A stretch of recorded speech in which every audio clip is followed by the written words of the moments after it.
From RTV6 Sports, live at Palomino Restaurant downtown, this is Horseplay.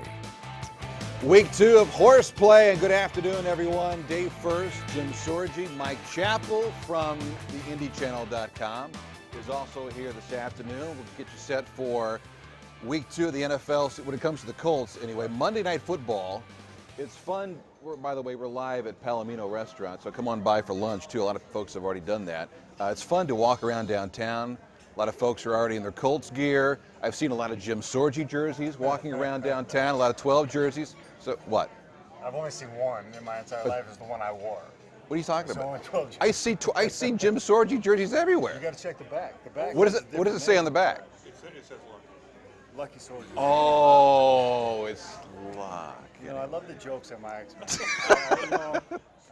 I love how you take them so early, you know? I tell Andrew, I told him one time, I said, dude, you couldn't have picked any other number. Go with 18, man. Make them forget Manning. Well, here's the thing. At this point, the 12 is going to be retired. So whether it's luck on the back or you know, it's the same difference, man. I always say it was me. You can tell people you had your jersey retired. There you go. The same difference, I think. Anyway, getting set for Monday Night Football tonight, which, by the way, you can see on RTV6, 4.5 hours of coverage leading up to kickoff at 8:30 tonight. So we look forward to that. Looking forward to the next 30 minutes or so to kind of dive into this thing. 23rd appearance for the Colts on Monday Night Football since they moved from Baltimore. This team is 13-9 all time. When Peyton was here, you guys racked off a bunch of wins consecutively on Monday Night Football.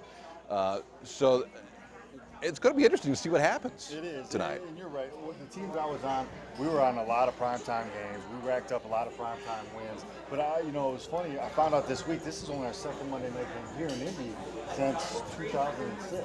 Yeah, 2010's the last one, so it's been a while. Yeah. 2006 was against the St. Louis Rams, and it's just funny that for a team that's prominently been so great that they haven't got more Monday Night Football games. I remember that Rams game. That was a blowout from the get-go.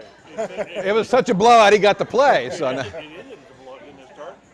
Not so nice. The first half was a little 28-7 or whatever. Yeah. First half was a little edgy, going back and forth a little bit, but then we put the pedal down and it was over after that. I mean, for the players, Jim, how excited are they to appear on Monday Night Football? Let's face it, this is a franchise that's used to the primetime exposure. Yeah, well, I think last week kind of got us in the primetime mindset, so to speak. I think Reggie, this being his first home game back since his injury. He's going to get a huge reception tonight. Huge ovation. Being 0-1, you're on edge a little bit because you don't want to go that 0-2 mark because that stat of making the playoffs is ridiculously low percentage of making the playoffs if you start 0-2. And a formidable opponent in the Eagles is something that the NFL is just trying to wrap its mind around what kind of offense they're actually running, how fast they actually run it. The playmakers they have is going to be an exciting moment. But the players are sitting around, they're waiting and waiting for this game to come, and it's getting probably miserable for them. You know, the line in the song is the waiting's the hardest part. It really is on these Monday night games and Sunday night games, especially difficult, though, when you're on the road versus being home. When you're at home, at least you can be home a little bit. When you're on the road, you're sitting in that hotel forever, watching movies or whatever. You try to find a movie you haven't seen before. You try to Sunday night games a little better because there's football on TV. You can kind of immerse yourself into. Monday nights, there's nothing on. I mean, Monday day television is terrible, but you try not to eat too much. You try to take a little bit of a nap, go over your playbook, and learn everything as best you can before the game, and just kind of sit and wait. Let it fester, let it kind of eat at you, and then when the lights turn on, just go for it. You guys like my sweatshirt, by the way? I'm going old school. It's hard to believe. Is Mike's mic working? Chappell's mic working now? Okay, we're going to bring in Mike Chappell, too, here as well. It's hard to believe it's been 9 years since Monday Night Football was on ABC on a full-time basis. We're lucky enough it's going to RTV6 tonight. But certainly, aesthetically, the production has changed, has it not? I mean, obviously, the Deerdorfs and Al Michaels, they moved on to the NBC. Al did. Frank Gifford, Howard Cosell, Don Meredith. I mean, you think back to the good old days of Monday Night Football. That was turn out the lights and all that stuff. Yeah, that's what you grew up with. Exactly. But it's always great to have that because there's still that mystique about Monday Night Football, and they always show the old clips. Again, we talked the other night about the Eric Dickerson game. Right. Great memory. That's one when you have highlights of Monday Night Football. That's one of them. His game was incredible. So it's a special game. And like what Jim talked about, football players, are routine people. They like their schedule. Okay, I've got a meeting. Well, this totally screws it up. I just have to wonder how difficult it is to sort of, again, fill your day, pass the time, but then be ready at whatever time whether you're the first group over to the stadium so you kind of get into football. Right. Again, it just totally messes up your schedule, but the NFL loves primetime football. There's no doubt about it. And now they've added Thursday night, so that only adds to the intrigue. I mean, before we know it, we're going to have football every night of the week. If they could. As it should be, Sorgi said. If they could, they would. Yeah. There's got to be a limit. There's got to be a saturation point.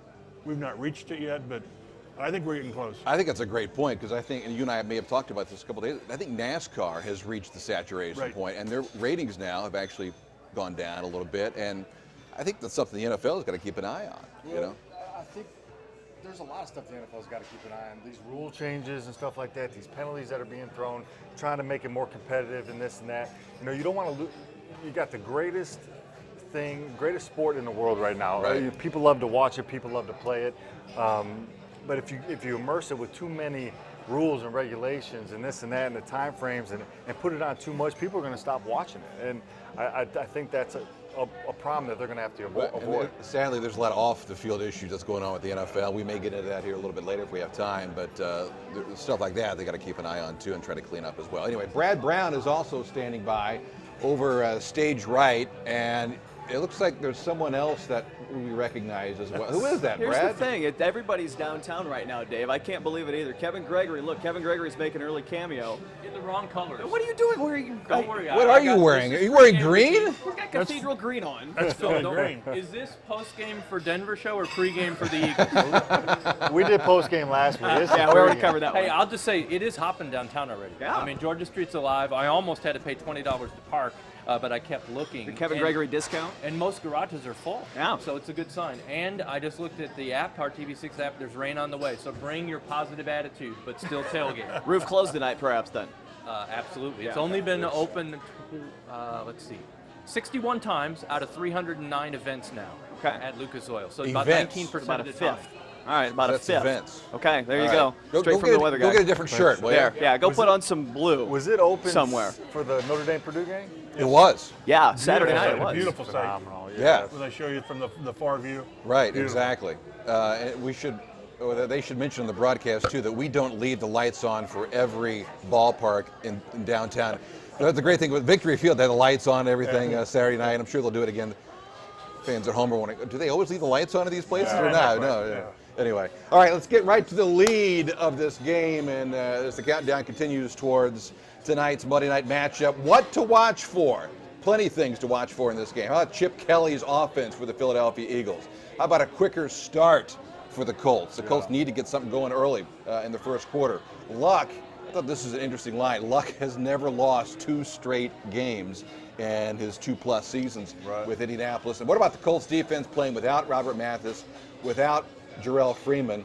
We're going to get to the Eagles offense here in a bit, but that'd be the quicker start. We talked a little bit about this last Monday too. You got to get something going early in this game. Well, I think it's a misnomer, and Chap, you can kind of chime in on this. The first 2 drives the Colts had, they were moving the football. They started fast. They were doing what they wanted to do. It's just they couldn't finish. And that, I think more than a quick start is finishing your drives, converting, scoring points, field goals, touchdowns. We were 2 of 4 in the red zone last week, 2 of 4 for goal-to-go situations. When you get the ball down there that close, you got to punch it in. We had 2 drives against Denver in the third quarter. We had it right there inside the 5. We could not get any points. But the first 2 drives of the game, we were moving the football. We had a 3rd and 1. We throw the ball. We don't get it.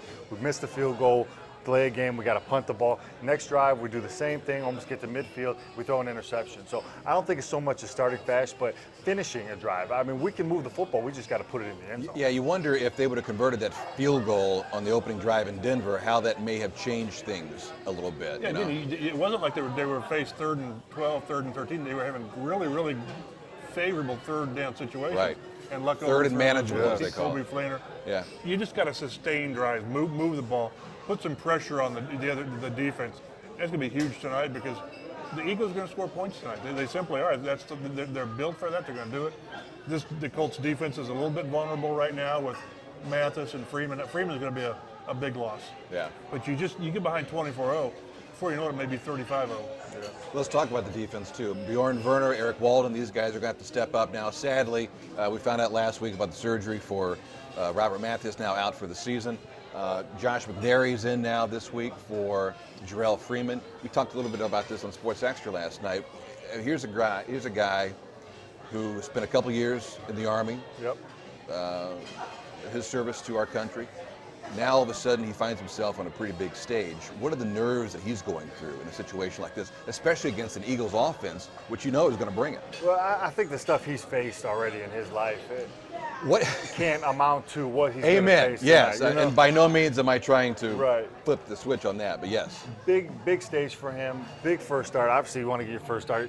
Maybe a 1 o'clock Sunday game where not the whole eyes of the nation the Rams or are somebody. watching you. But Coach Pagano said it himself. This guy can run. This guy can cover. This guy can hit. He makes plays. We've seen it on special teams. We saw it last year.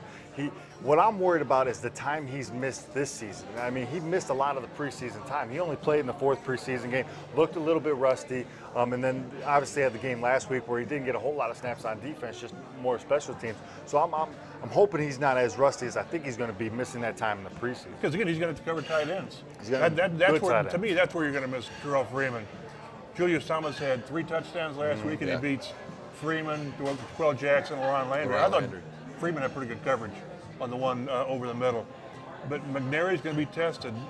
Yes, in run support, but they're going to make you cover guys. Yes. Because you're going to have to decide, are you base, are you nickel, and you get to stay with it. And you got to decide quick. And that's what they do. They make you react right now. Yes. And if you don't, you're a step slow. And when you're a step slow in this league, you're being beat. Yeah. Will the Colts ever get into a nickel situation at all? Because I'm assuming you're going to be out there in your base defense, and you may not have an opportunity to switch. I think they're going to be in nickel a lot. Maybe I'm wrong. You start off in nickel from the get-go? I think that I like their personnel better in nickel. I mean, that means that maybe Darius Butler's going to be covering a tight end, which is a huge mismatch. Right. I'd rather have one of my safeties or a DB playing a tight end than Quill Jackson or something. That's the give and take. Then if you're a nickel, they're going to try to gash you with the run. I just think they may play more nickel tonight than base, but we'll see. Yeah, and let's explain a little bit. Nickel is when you take a linebacker out and you put an extra defensive back in. And you go from a 3-4 defense, which the Colts are, to a 4-2 nickel with an extra defensive back in there. You're going to look for the best matchups. Obviously, when they go 3 wide receivers, you want to go your nickel package. They have 2 prominent wide receivers, Jeremy Maclin, Riley Cooper. Their 3rd wide receiver, Josh Huff, has a shoulder injury, didn't practice all week. Jordan Matthews, their 2nd-round pick, who had 2 catches, 37 yards, 30-yard reception last week. Probably going to be their 3rd receiver. It'll depend on whether they go that kind of route with those 3 receivers or they do the 2 tight end where we can go base with Zach Ertz and Brent Selleck. But you might see a little bit of Sproles and McCoy in the game at the same time. I think you go nickel to that package as well. So it'll be interesting, but you want to stay consistent with the matchups because you don't want a smaller lineup in there with their bigger lineup because then they can run the ball on you. And you don't want a bigger lineup with a smaller lineup because then they can throw the ball on you. I think going back to that matchup with Selleck and Ertz, those guys, it's going to be difficult. For the Colts to keep Every up with team those seems to guys. have tight ends. 6'5", 250-pound tight ends, That too. can run. That can run, Yes. So. And that's what the Colts have done over the years with those 2 tight ends. They want to get you stuck in a base defense, and then they exploit you with Dallas Clark or maybe Kobe Fleener and Dwayne Allen. Yeah. And it really forces you to how you want to play defense. Because barring, like Chuck Pagano said, barring a long incompletion down the field, you're probably not going to have time to sub. That's one of the keys of their offense is they keep you where you're at. They want to exploit a weakness, a matchup, or they want to exploit maybe a defensive lineman is a little late getting back in his stance. And when that happens, again, they're going right away. Yeah. So they're looking to expose weaknesses or limitations in your defense. And the rules nowadays, the defense, if the offense doesn't sub, the defense can sub, but the offense can go. If the offense subs, then they have to give the defense time to sub. So it'll be interesting to see if they sub a lot, or if they could just kind of go with a package all the way down the field. But we have to be, because you can stop them, and then big play, score a touchdown. That's what happened last week against Jacksonville. Real quickly, going back to the tight ends, is this the future of the NFL, having these 6'5", 250-pound tight ends. Jimmy Graham, Gronkowski, Julius Thomas, we I saw last week. was going to say Aaron Hernandez, but it'll be a while before we see him. Right, exactly. Ever. If we ever see him again. But, it seems like this is the way of the NFL. It is. And everybody else has got to play catch-up now. It is, because the reason is it's a mismatch problem. I mean, you can't if you put a linebacker on them, the odds are they're probably not going to be able to cover him. If you put a DB on them, unless you got a 6'5" DB. He's not going to match They're up. 5'11", 6 foot if you're lucky, and they just overpower them. Right, Yeah. and you could take these guys and you can line them up anywhere on the field. You can line them up at the tight end, normal tight end position, in the slot, in the backfield, split out, and try to get a one-on-one matchup with a safety like Julius Thomas last week on LaRon Landry in the red zone, and it leads to a touchdown. Zach Ertz, by the way, a guy that played with Andrew Luck at Stanford, so there might be some conversation before the You'll help game. me out, buddy. Exactly. By the way, if you're just joining us, we are live. We're at Palomino downtown.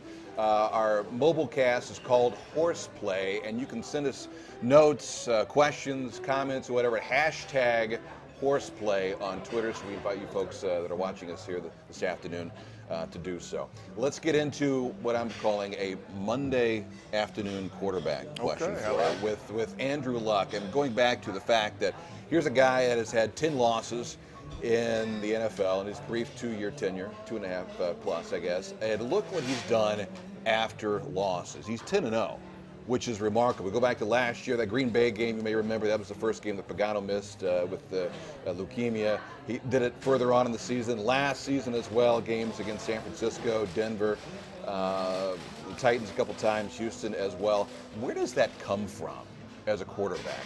Or is it happenstance, or what is it? Well, it comes from a mindset. This is no fluke. If you're 10-0 after a loss. No, it has something to do with the coaching staff as well. Because forget, Coach Pagano and the coaching staff is 10-0 after a loss as well. Right, so absolutely. It's figuring out what your problems are, what your weaknesses are, and going and working on them.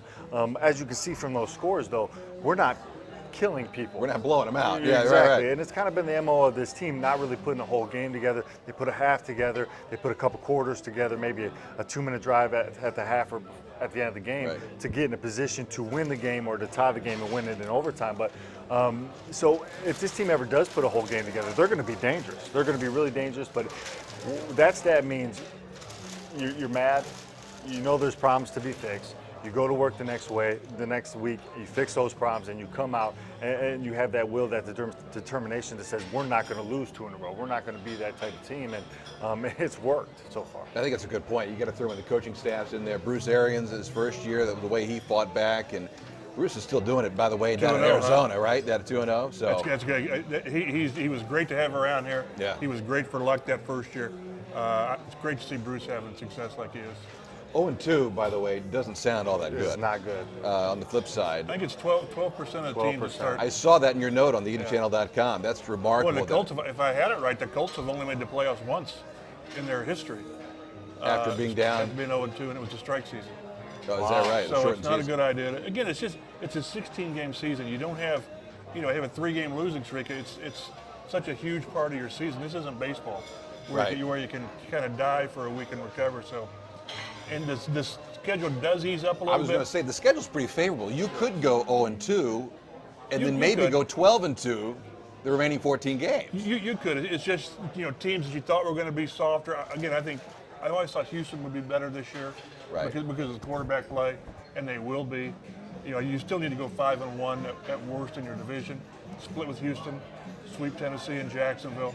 Well, I mean, what happens when you start winning? You gain confidence, and I think Houston at 2-0 right now has a lot of confidence going forward. But when you're talking about that stat, I go back to the season. And it's really the only season I have to kind of compare it to when we were 3-4 at one point, and then we rattled off 2010 was it? Or 2000. The year Peyton didn't do anything in the preseason because he had the knee. He came back. We lost to Chicago on opening night on Sunday Night Football, and.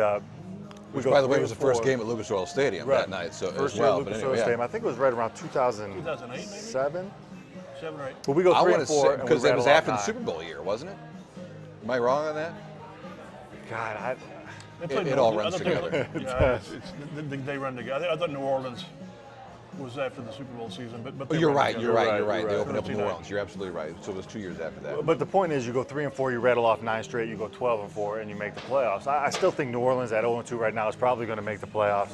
They're too good of a team. So if the Colts do go 0-2, I think they make the playoffs still. So maybe that stat isn't as accurate for this. It just lessens your margin of error later on, because you normally win one you shouldn't, lose one Right. you shouldn't, and things have to go.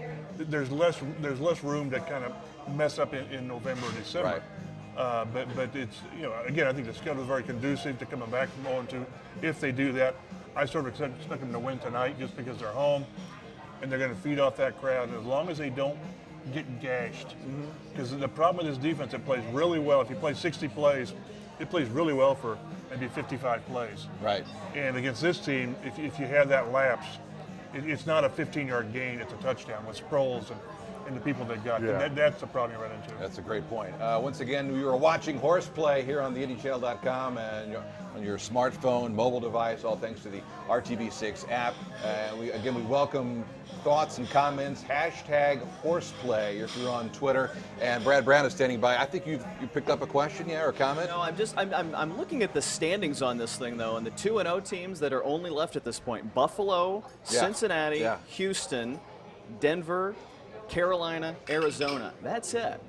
Those are your undefeated teams left here, and Philly could go 2-0 if they beat the Colts tonight. So it's very quickly looking. Right. The scene shifts every year when you've got new teams in the playoffs. You always talk about every year like 3 or 4 new teams will make the playoffs that weren't there the year before, and that trend looks like it's kind of starting again this year. That's a great segue into Mike's power rankings that came out over the weekend. And let's take a look at them. I wholeheartedly went with you. I'm like, yeah, Seattle, Denver, San Francisco, New Orleans. You got the Colts 11th, by the way. Let me see, 1, 3, But then, 4. guess who lost? Seattle lost at San Diego. Denver beat KC, but San Francisco lost to the Bears last night. New Orleans lost at the Browns. So, hey, welcome to the NFL. Exactly. So what's going to happen this week? We're going to put Denver 1, Seattle 2. I still think that good. And then Denver's at Seattle this week, so then Seattle beats Denver. So it's just going to flip around again. Seattle at Denver. There might be some hype for I that. think it's Denver at Seattle. Oh, Denver at Seattle, rather. Yeah. So it might be some hype for that They'll one. be a little angry. Maybe Richard Sherman will be talking by that Yeah, time. but only in the NFL. It's like the old Don Henley line. The more you know, Right. the less you understand about the NFL, Well, I never believed in it when I was playing, but there's something to home field advantage. There's something to playing at home. San Diego beating Seattle. New Orleans losing to Cleveland at home. There's something to being at home that gives you that slight advantage in games. And maybe it's because our teams, it didn't matter that I was on with the Colts. Home or away, we were winning. But Sure. Watching it from my couch yesterday, it's amazing how much that stat plays into it. How is it, though, a team can look so good on one week or bad? Detroit, Atlanta, down the list. Detroit looked like world beaters on So that did Monday Atlanta. night So game. did Atlanta, Matt Ryan. And then you turn around in week 2 and you're like, what happened I here? know. How does that? You don't know. I do know. Oh, you do know. You relax a little bit. It's just the same as you going 0-1 and not wanting to go 0-2. You feel good about yourself. You're start to going feel in, good. all of a Man, sudden. we are so much better than we think. You You're start right. reading your press clippings. You start getting the pat on the back from everybody that's around, telling you how good you are, and things kind of fall apart. And it's almost a blessing in disguise. You see those teams that lose after having a great first half of the season. They lose week 10, week 12, and realize we're not invincible. Those are the teams that make a run in the playoffs and go to the Super Bowl, and most of the time win because they realize we have things to work on. And the team that can keep that mindset throughout the whole season, the team is going to be successful for the long haul.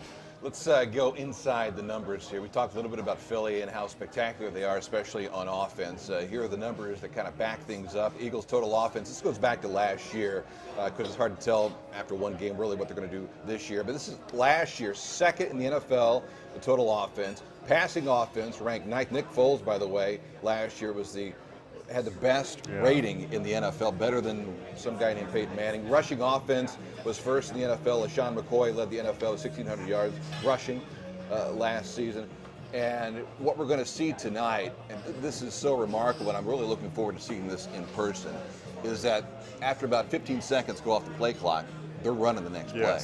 This is not an up-tempo offense. It's a 2-minute offense the whole game. Yeah. They snap the ball every snap with only 15 seconds off the play clock at 25 seconds. They're a big play offense. Last year they led the NFL with 99 plays of 20 yards or more. Last week they had 6. Zach Ertz, big play. Jeremy Maclin, 68-yard touchdown. Darren Sproles, a 49-yard touchdown run. Untouched. They have weaknesses. They have a lot of injuries on their offensive line right now. Starting right tackle Lane Johnson suspended first 4 games. His backup, Alan Barbary, out with a broken leg. Left guard Evan Mathis, Pro Bowler, out with an injury on IR designated to return. So they got a lot of injuries on that offensive line. They were sacked 5 times last week, so there's some stuff we can exploit. They call it basketball on grass, which the first time I heard that, Joe Tiller was up at Purdue running the Boilers, and it was spectacular to watch them. But now Chip Kelly has just taken really a collegiate offense and has moved it over to the NFL. How long is it going to work? I guess is the question. We'll see. I don't. The only way you catch up with it is to stop it. Yeah. Because as long as they're successful, this isn't the Wildcat, which was almost a gimmick, where they threw maybe a series or 2 in there. The Colts saw that in Miami several years ago. But the stat that kind of jumps out at you when people talk about stats that don't mean anything, time of possession. With those guys, it means nothing. They were last in the league last year in time of possession, 26 minutes and change. They don't care. Time of possession. They want they go quick. They want plays. 80 plays a game is not the least bit unusual for these guys. So that's crazy. It's all about forcing the tempo. You're not used to playing this fast the entire game. The biggest question tonight is how, if I'm Greg Mineski, I'm telling my defensive linemen, get the play over and get ready for the next one because it's coming. And if the Sproles' long touchdown run, the defensive line's still sort of getting in position. Right. And before you know it, the play's already gone. It's gone. Yep. So they want to catch you before you're ready to go for the next play. And Jacksonville is a perfect example of shutting them down for a half. Right. And then them exploding. 17-0, and you're thinking, what's up? And then they explode for 34 unanswered points. It's one of those things. But if you want to watch something exciting, and it's not the game, watch their sidelines. They got a bunch of guys jumping around, signaling, holding up stuff. Holding up signs and stuff, It's crazy, and it all means something. Good luck deciphering it. And on the Colts sideline, Manessi's got to be ready. You may not be able to substitute, but you've got to be ready to substitute in case there's that chance. Right. So you got to have your guys ready. Hey, if this happens, we can get out there.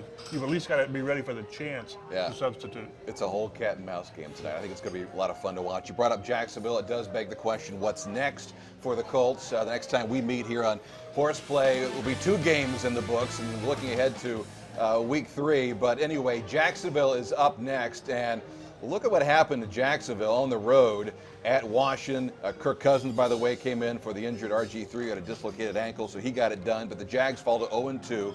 Their home opener will be against the Colts. Right. So we'll see how that plays out. Mercedes Lewis, a 63-yard touchdown. He was carted off with a high ankle sprain in the 3rd quarter, so we'll see if he can go next week. Chad Henne, what do you think of Chad?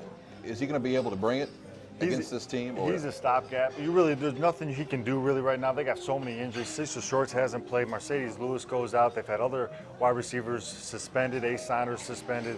Other guys leaving practice with tight hamstrings. Cole Gerhardt gets hurt in the first week. And his offensive line, Washington sacked them 10 times yesterday. They're throwing the ball because they have no run game. They have nothing going on down there. Their defense is doing okay for periods of time, but they played good football for 2 quarters, and then their last 6 they played. Well, they've been outscored. They were up 17-0, so they've been outscored 70-something to 10 over the last 6 quarters. Toby Gerhardt, 7 carries, 8 yards against Washington yesterday. So, I mean, you talk about more things change, the more they stay the same, all of a sudden. But then the problem is Jacksonville's the same. If the Colts don't take care of business tonight, they're 0-2 going down there, and all of a sudden this is a huge game. That's where must win. You start throwing that around because you go 0-3, it really puts you behind the 8 ball. But take care of business today, get a little momentum going. Then you've got Jacksonville, you got Tennessee coming in. Yep. Then you come back home with Baltimore. So all of a sudden you get things in the right way. So they can snowball either way. You don't want to go to Jacksonville 0-2. That just was not a good situation. All right, once again, in case you're just joining us, we're coming to you from Palomino downtown. The lunch smells spectacular. So I'm going to have chicken salad when I get there. I ordered for you before you got Did you here. now? Yes. Nice. Are you picking up the tab too? No, I thought you guys were. Oh, we'll pick up. I said. No, it's good. We'll order for him. I mean, there's 3 of us in this group. The guy with the old sweatshirt on. The guy with the Robin Miller Monday Night Football sweatshirt on. Speaking of restaurants, though, the big story in Philadelphia. Did you hear about this last week? Was it a 20-cent? LaShawn McCoy. We have video. Here it is, ladies and gentlemen. That's LaShawn, by the way, on the right. And he was at a burger joint in Philly last week. You see the tab, $60, $61, and he tipped 20 cents. It's a shame. So what we're saying here is LaShawn McCoy may give 100% on the field, but off it, he gives less than 1%. He came out and said that he had terrible service. I don't care what service you have, you got a tip. I mean, Hey. you're going out to dinner, people are serving you, tip them. Those guys are making minimum wage. I used to be a busboy. Okay, so this actually cuts to the heart of my youth right here. Like, oh man, you know, nobody needs that. I think you leave the tip and then you complain. You know. There you go. But again, whatever that 20 cents was, is that 1%? I don't know what it was. Right. Well, there's But other less things than to worry 1%. about. There's other things to worry about. Go ahead and leave your tip. If the service wasn't great, don't go back. Just Right. go about your day. I mean, but Here's the thing, though. These guys are out having lunch right now, right? The Eagles are. Probably. So someone is waiting on LaShawn Or McCoy right not now. waiting Or on not it. waiting. That's where no one goes to that table. So next time, does he over tip, or is maybe 20 cents is what his normal tip is? Yeah, exactly. All right. Quickly, we got to wrap things up. Who do you like? Colts tonight. I just think it's, you know, I don't call it desperate teams, but when you're Right. 0-1, there's more emphasis on winning. You're home. I just think they find a way to win tonight. you saw it. We don't lose after we don't win. We don't lose after we already lost Lost, the game. yeah. So we're Yeah. going to go 1-1. We're going to stop this up-tempo offense, stop the big play. Offense is going to finally finish some drives and get a lead, and we're going to take this one. It's going to be a lot of fun. Once again, RTV6, the place to watch the game here in Indianapolis. Our coverage begins at 4 o'clock, so 4.5 hours of coverage leading up to the kick. Lucas Oil Stadium is going to be a lot of fun. Downtown is already hopping. We've seen a lot of Jim Sorgi jerseys running around. It's been fabulous so far. We'll continue to see that throughout the day anyway. Jim Sorgi for a long time. Jim Sorgi. Great to have Mike Chappell here from the IndyChannel.com. Brad Brown as well. Kevin Gregory stopped by too, so we know the weather's going to be interesting here tonight. For all of us here at RTV6, thanks for watching Horseplay Week 2. Go Colts! We'll see what happens tonight at Lucas Oil Stadium.